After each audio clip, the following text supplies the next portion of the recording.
Danny for Seconds Out with former WBC flyweight champion Charlie Edwards. Charlie, how you doing? Just come back from a run. Yeah, doing well. Just done got my morning 10K running. Making the most of the hour exercise outside a day, doing it every single day. So yeah, I'm all good.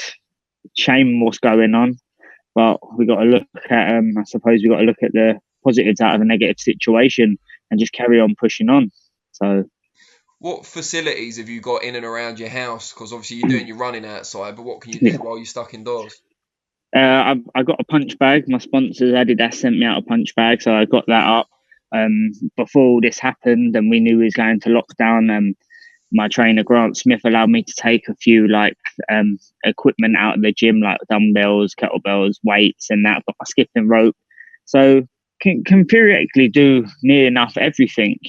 Obviously motivation can lack when there's nothing coming up, but I've just been getting it done. And if I really don't feel like one day, I just chill out and don't put too much pressure and stress on myself. Because really, we don't know how long this is going on for. So I think this time, people who are using it and to train. I've seen some fighters are probably training more than they do in camp right now. So it's a mad one, but I think you could burn yourself out as well. Because going off, if you're killing yourself now, then going in after this is all over, because we don't know how long it's going to go on for, then into like a 6 to 8 week camp, you can be overcooked. What's your living situation? Are you on your own? No, I'm with my missus. Me and my missus live together, so it's not too bad. I'm lucky that I ain't on my own, So that probably would be hard if I was sitting around on my own in my own head all the time. I'm being locked in, but I'm lucky enough that I live with my missus, so we're all cool. How has this kind of affected your career? Because you were due to have a fight not long before all this came in. To be fair, affecting my career wise, I was supposed to have a fight, which was my getting the back in the ring fight.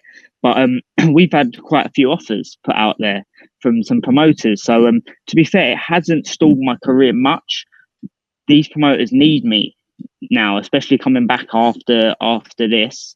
And I've been put to offers, and I've had very good offers. So maybe the timing of all of it has worked in my favour.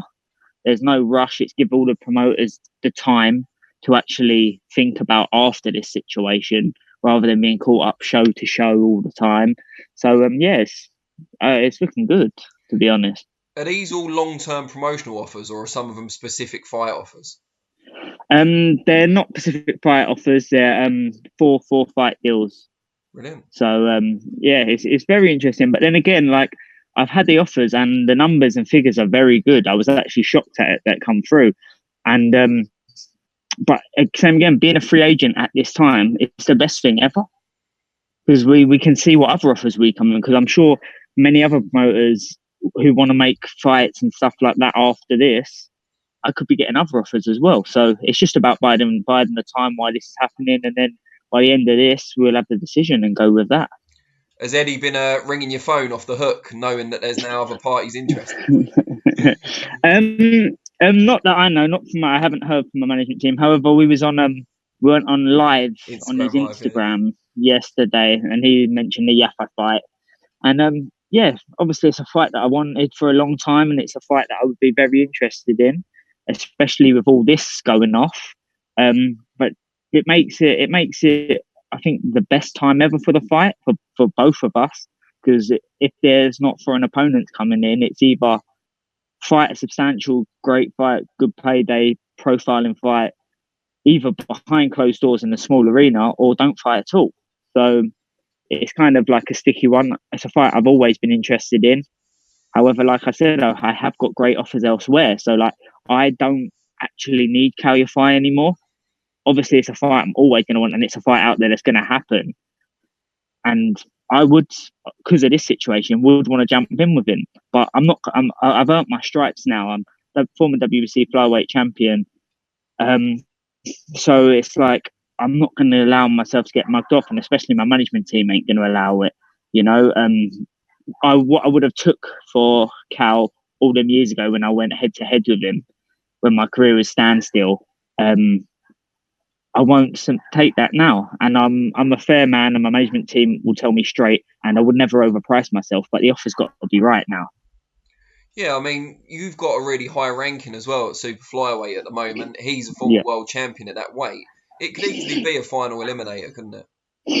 I believe he after his last performance he said that he's moving up to bantamweight, Right. which is fair. But after all this, and like I think a lot of fighters will probably potentially move up weight because they've sat around on their weight for a long time.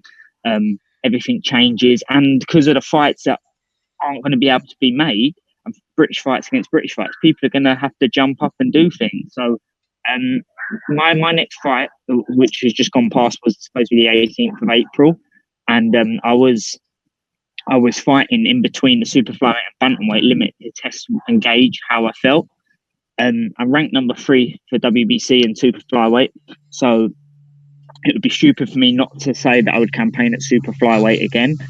But I like the sound of bantamweight, and if I can make super flyweight comfortably and healthily, because I've made a promise to myself that I will never make a weight where I feel absolutely fucked because it's our health on the line. So, but this was kind of like the gauging fight for me to whether or not I want to go to super flyweight.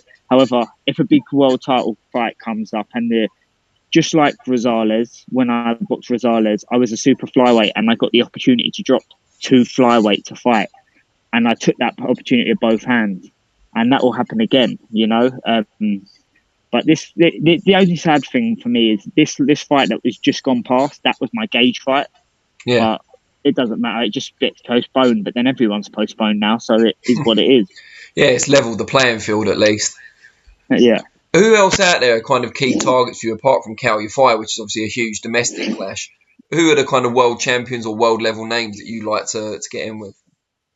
I believe like if I was to come back at bantamweight, like I'm realistic and I am not a world level bantamweight fighter by any means. Like I would have to rebuild and slow my career down a little bit, and have a few fights to get the experience and gauge where I actually am, because a bantamweight fighter is a different fighter to a flyweight fighter. You have to change your style, your outlook, and everything you do in the ring.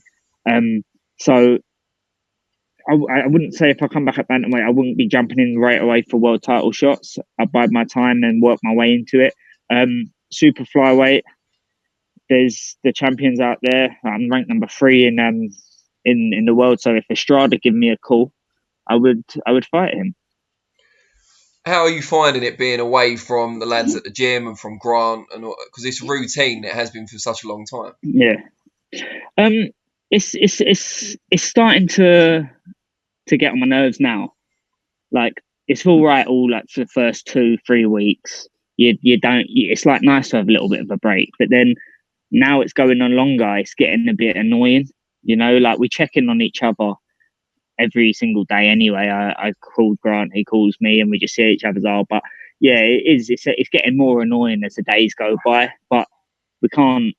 There's no point sulking, is there? Because it's not going to solve anything. Are you missing Sonny, or is it nice to have a break from each other? I think it's nice to have a break from each other, to be fair. Oh, brilliant. All right, well, I'm going to let you go because I know you've just had your run. You need to go and have a shower. But really appreciate your time, and we can't wait to see you back in the ring. Thank you. Nice one, Danny. Thanks again.